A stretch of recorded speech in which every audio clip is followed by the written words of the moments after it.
Oke, jadi balik lagi sama gua di sini. Gua bakalan lanjut penalaran matematika part keempat gitu ya.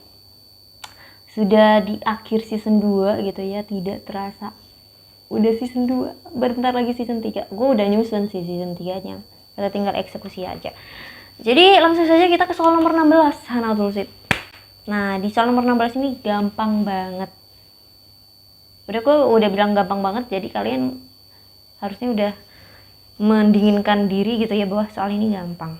Jarang keluar memang materi vektor-vektor seperti ini, tapi ini gampang ya. Di sini ada panjang vektor U itu adalah 1, panjang vektor V itu adalah 2 jika vektor U membentuk sudut 30 derajat maka gitu. Ya sudah, ini tinggal kita distribusikan biasa yang jelas ya. Di sini ada perkalian faktor U ya. U ya dengan V. Nah, perkalian faktor dulu nih.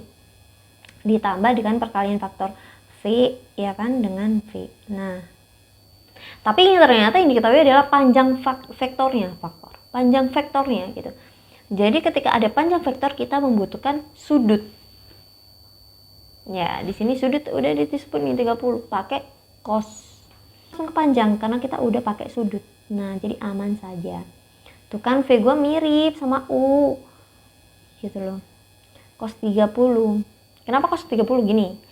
Nah, biar jelas. Nah, ini vektor U, ini vektor V. Ini adalah 30 derajat. Nah, jelas ya ilustrasinya seperti itu. Ditambahkan dengan panjang vektor V, dikalikan panjang vektor V, di mana ini derajatnya berapa? 0. Kan 0, V ke V kan 0 nih, nggak ada derajatnya. Ini loh, nggak ada derajatnya, V ke V, 0 derajat kan. Udah masuk lah ya. Di sini tinggal masukkan saja 1, 2 cos 30 berapa? Setengah akar 3. Setengah akar 3. Terus ditambahkan dengan vektor V. Ya, oke. Vektor V kali vektor panjang vektor V kali panjang vektor V yaitu 2 kali 2. Cos 0 berapa? 1. Ya, cos itu selalu berkebalikan gitu. Sudut istimewanya berkebalikan. Kalau sin itu kan enggak, sin 0 ya 0 gitu kan, sin 30 ya setengah gitu kan, urut. Makin besar sudut makin besar hasil nilai sinnya. Kalau di cos makin kecil sudut maka semakin besar nilai cosnya. Oke. Kita hitung, ini ada akar 3 ditambah 4. Udah. Mentok, nggak boleh ya 4 akar 3, ini perkalian bukan penjumlahan. Aman banget. Di sini nomor 17, cuman 1 per P doang ini. 1 per P itu gimana sih caranya? Dibalik apa yang menjadi basis menjadi pangkat, apa yang menjadi pangkat menjadi basis gitu ya. Jadi gue tuliskan langsung di sini ya bentuknya. Menjadi 2 log A dikalikan dengan 4 log A kuadrat B. Kita rapihkan apa yang bisa dirapihkan, kita rapihkan apa yang bisa disederhanakan, disederhanakan. Di sini kita pecah dulu nih, karena ada pangkat di tengah, kita pecah dulu yang itu. Ini menjadi 2 log A terlebih dahulu, ini menjadi langsung ya, ini 2 pangkat 2, di sini log A pangkat 2 ya kan, ditambah dengan 2 pangkat 2 log B gitu. Perkalian log atau eksponen itu sama dengan ditambah gitu ya.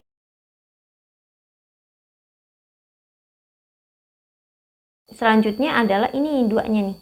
Kita singgung 2 yang menjadi pangkat. Kalau pangkatnya itu ada di pangkat sini ya, itu akan turun menjadi 1 per 2. Kalau pangkatnya ada di basis sini, itu akan menjadi 2 di atas gitu. Perkalian 2, bukan menjadi penyebut gitu.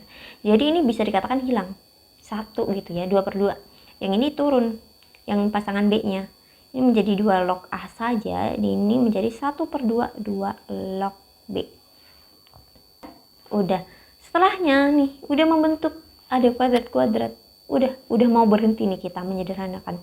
Menjadi 2 log A, ini dikuadratkan ditambah 2 log A setengah di depan gini biar rapih 2 log. Nah, sudah terbentuk seperti ini. Mana jawabannya? Ini langsung.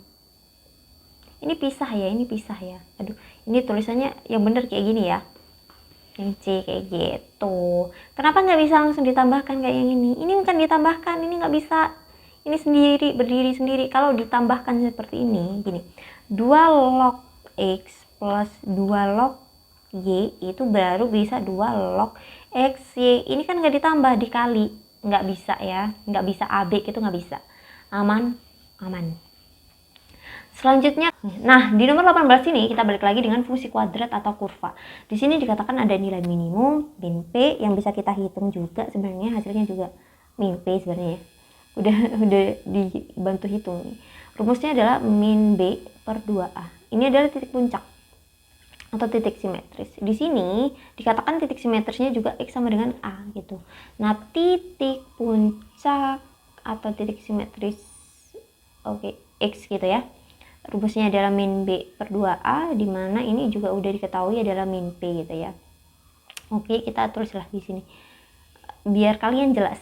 Ini kan B-nya, ini A-nya nih, ini C-nya. Min 2P berarti ini 2A.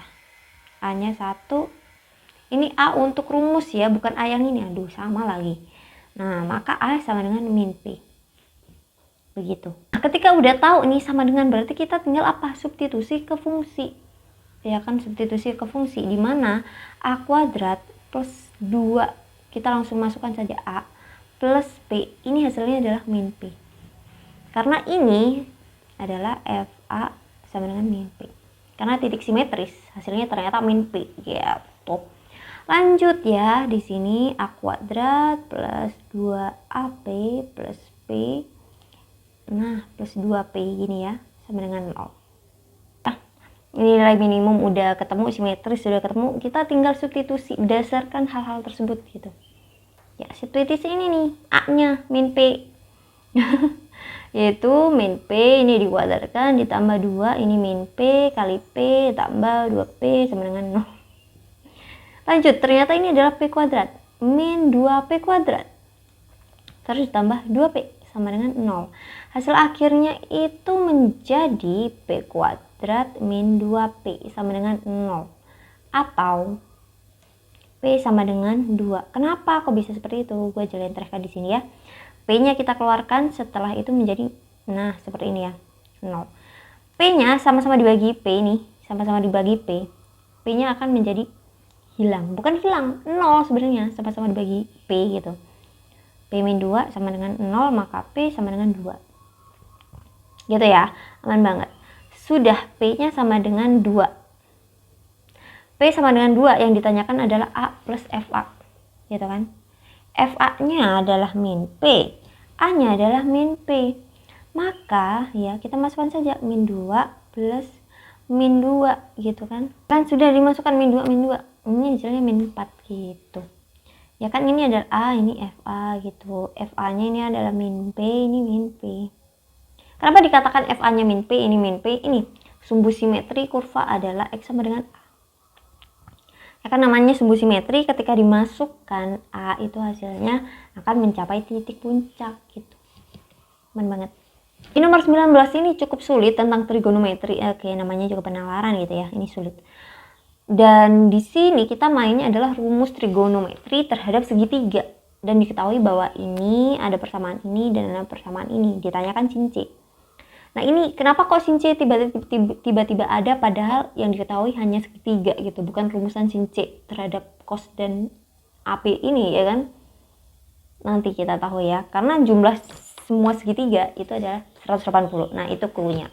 Sekarang kita tinggal nyari ininya ya, biar bisa nemu C-nya. Ya, gue tuliskan di sini sin A plus 12 cos B itu adalah 13.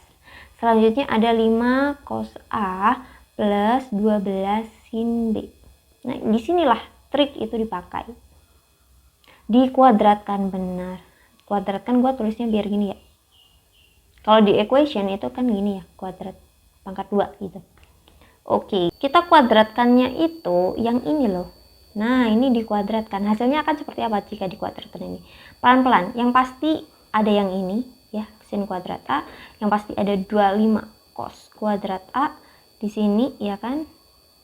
144 cos kuadrat B dan 144 sin kuadrat B. Dan jangan lupakan perkalian 5 sin A kali 12 cos B, karena ini dijelentrehkan kan jadinya seperti ini.